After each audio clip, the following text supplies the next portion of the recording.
Hello, everyone. This is Jeff Halper from ICAHD, the Israeli Committee Against House Demolition, on my monthly update of what's happening in Palestine, Israel, and the region. This is now month December 2024. For those of you, and I guess there's a fairly growing number that do follow my updates, sometimes there's overlaps. Because events, don't finish in a month and there is an overlap.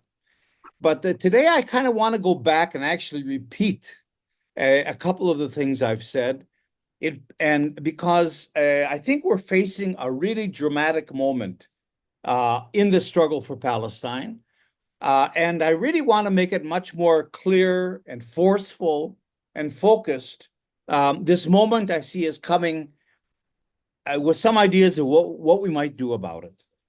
And what I'm talking about is Trump being inaugurated on January 20th and immediately going back as a first priority almost of his administration to the Abraham Accords, the normalization process between Israel and the wider Arab world.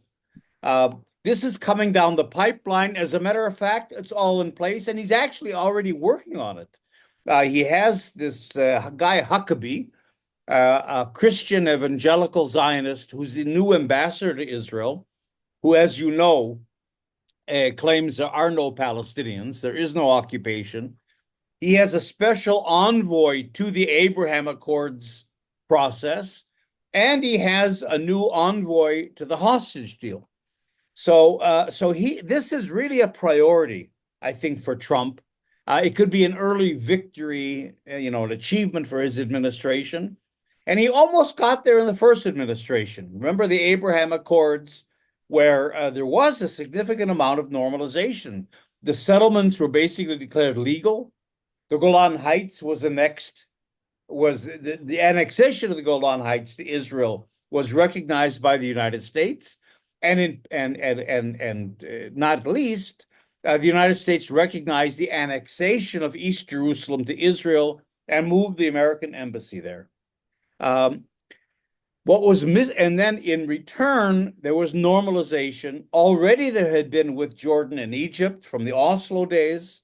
Now with the Abraham Accords, the Emirates, other countries like Bahrain, even Sudan and Morocco, it came in, but the jewel in the crown, the missing piece, was of course Saudi Arabia. Now this process has been continued by Biden. It's a bipartisan process.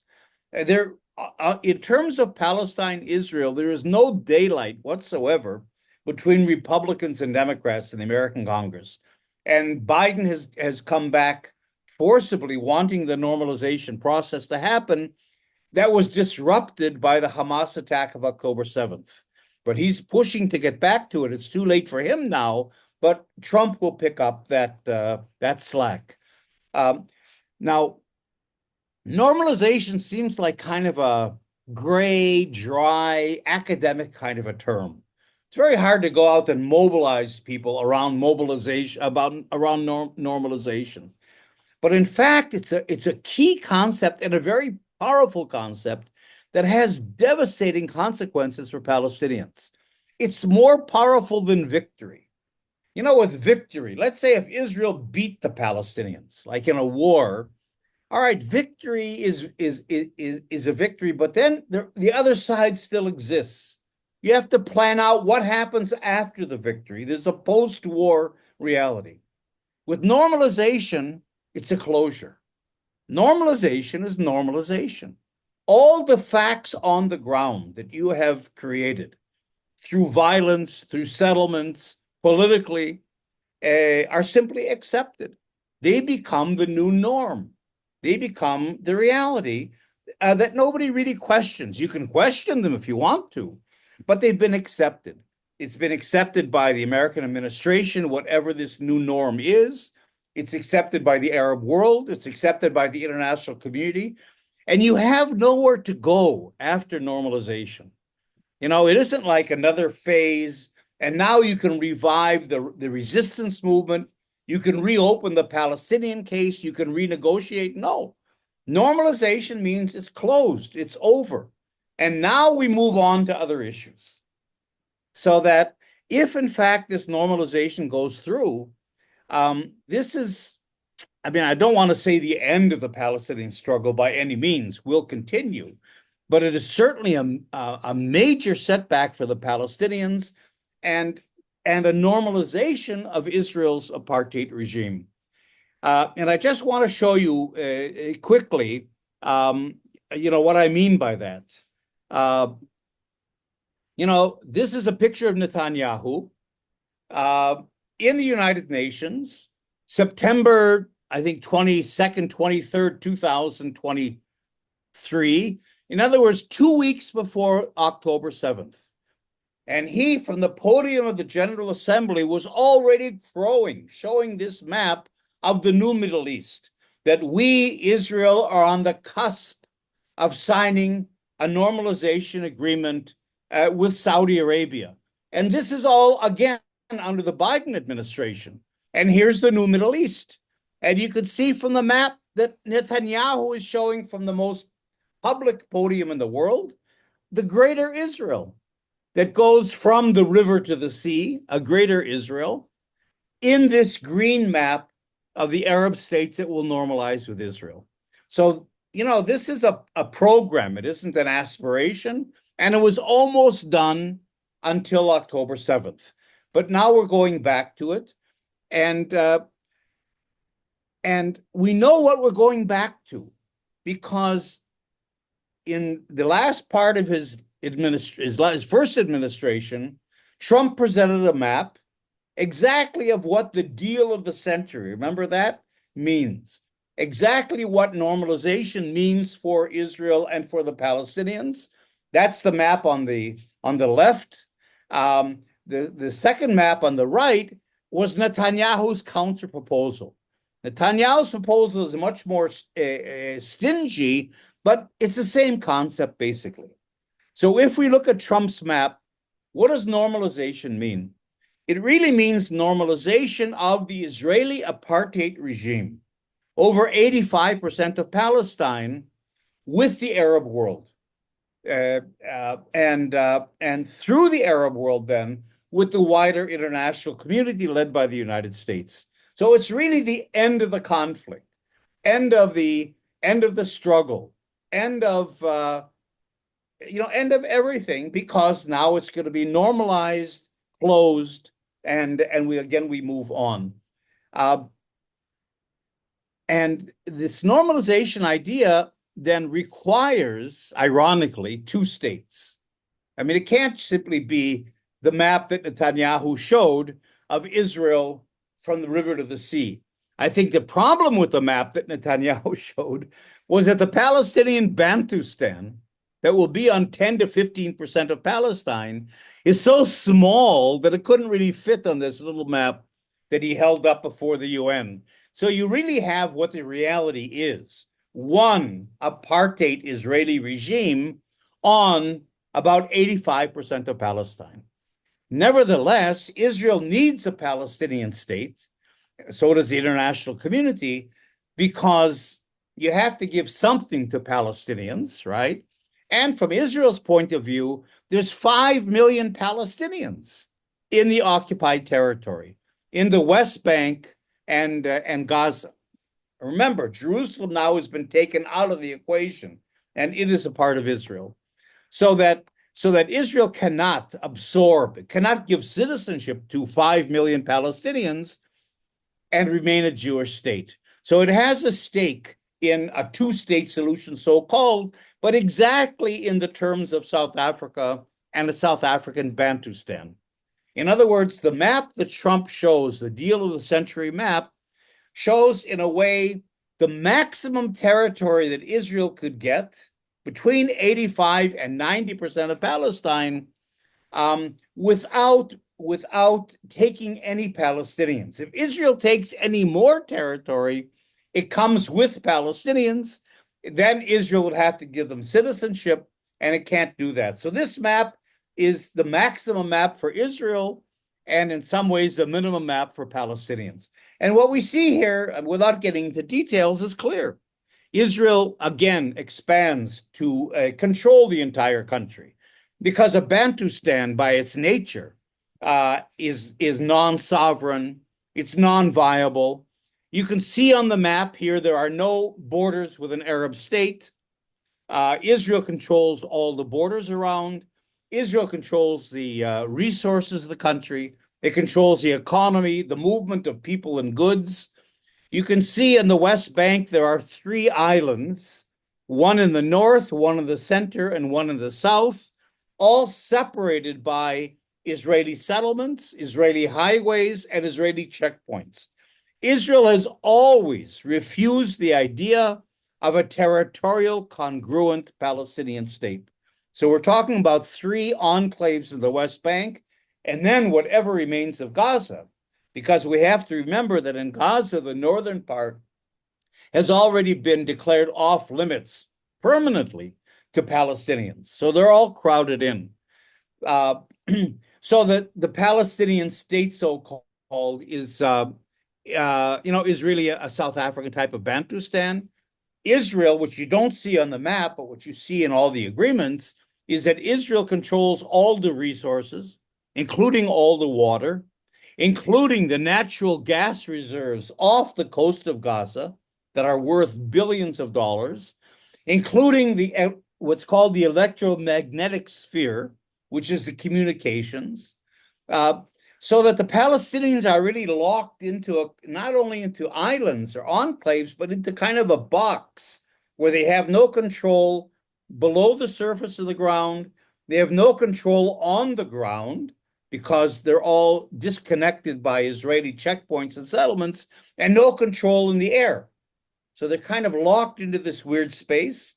And in every agreement, Israel says there has to be an Israeli military presence even within that mini Palestinian state. Now, I think what Trump, Biden, Netanyahu, and everyone else supporting Israel relies on is that people don't look at the map. Who's going to see this map? Who reads the fine print in contracts? You see? And so what will happen is this. You see, now, the magic equation is 78-22, because in the occupied territory, all of it, the West Bank, East Jerusalem, and Gaza, taken in 67, represents 22% of Palestine. So the idea has always been, okay, the 2-state solution means Israel on 78%, Palestinians on 22%. We're not going to get to that because, as I said, Israel's going to expand because of the settlements beyond the 78%, probably to at least 85% of the country. But what you can see on the map of Trump are these little bulges below Gaza. In other words, the idea is, all right, Israel gives up some of the most barren, God-forsaken parts of the Negev Desert, which are by the Egyptian border, to Palestinian settlement from Gaza. Especially if they're all in the south, now they can trickle down into the desert like that. And in that way, cosmetically, you're kind of boosting the amount of territory the Palestinian state gets, even if it's marginal, completely barren, almost uninhabitable territory. And in that way, you can say, okay, Israel's on 85%. Palestinians have their state. There's a Palestinian president that could very well be Abu Mazen. He would agree to this. A Palestinian parliament. Maybe even the United States will finally let Palestine into the UN. And it's over. Now we have the 2-state solution, which is, again, apartheid. But it sounds good if you don't know the map. And then what will happen, again, is that then this 2-state apartheid. We have to stop using the word 2-state solution that gives any legitimacy to this. We have to call it what it is, 2-state apartheid. Will then be incorporated again into a renewed Abraham Accords agreement, this time with Saudi Arabia that does want to join. And here there's kind of an interesting twist. I'll just mention it completely hypothetical. I don't know if it'll happen, but it's an interesting proposition, and that is that Syria now could fall into the Abraham Accords. With the overthrow of Assad, the destruction of the Syrian army, the fact that the HTS group that has taken over Saudi Arabia has had relations with Israel. It says it wants friendly relations with Israel. It's anti-Iran, anti-Hezbollah. And now Saudi Arabia has a much, much stronger influence in Syria.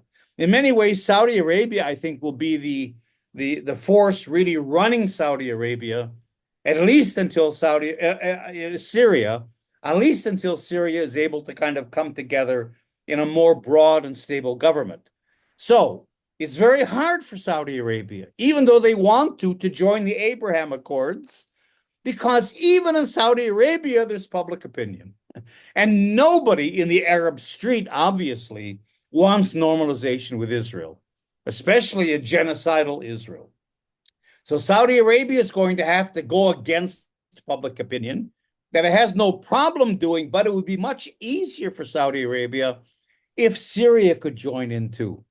If they could force Syria to come into this deal, then it makes it then all the onus is not on Saudi Arabia itself. So it could be, I'm simply throwing this out, that the Abraham Accords could even expand further.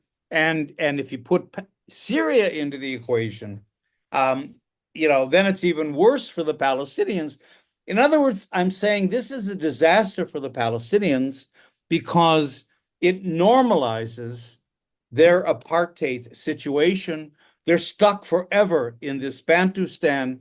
And again, the problem with normalization is it's a closure. There really is no post-normalization political process. And it'd be much, much harder for us to fight for Palestinian rights and for Palestinians to fight for their own rights after normalization takes place. So this is the extremely dangerous and absolutely certain process that is going to confront us in the next few years. Trump comes into office January 20th. In February, March, this is all probably going to happen. There isn't much negotiations left to do.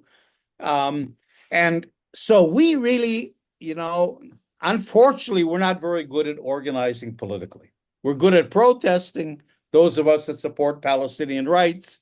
Sometimes we're good at analysis, at writing, and so on, but we don't follow political events and we don't react to them in timely ways and effective ways. That's unfortunately, at least, what we have to do is put a little bit our agendas aside. All our organizations kind of follow the same agendas, no matter what's happening on the ground politically. We are not sensitive to what is coming down the pipeline politically, and so we don't respond. We have to respond. At least we have to be watchdogs. We have to look at this process. We have to follow the process, and we have to be those that raise the alarm when, in fact, this normalization process comes into place, because for most people, it sounds great, including Democrats in the United States and liberal politicians in Europe. It sounds great. Normalization, an end to war, 2 states, there'll be a Palestinian state. Again, if you don't know the details, you don't know the map, it sounds great. And so we're going to be unpopular, but unless we are watchdogs, gatekeepers, and really call attention to what's going on here, the Palestinians are going to suffer tremendously, and it's going to be very, very difficult for us to continue the struggle. So I've said this before in different ways, but now I want to put it out front. And this should be our agenda, all of us, all of our groups, including BDS, for the next few months, staying on top of this normalization process, and if possible, even opposing it and trying to stop it. I have written about a campaign that I like to launch, a campaign against two-state apartheid. If you contact me, I can give you information. I don't think we, ICAHD, as a small organization in Israel, Palestine, have the ability to launch this kind of a campaign. But certainly I have proposals, action items on it. So if locally in your organization, your community, you do want to do something more proactive, contact me through our ICAHD website, ICAHD.org, ICAHD, and I'll be happy to share my ideas and my proposals with you. That's it for December 2024. Talk to you next month. Bye.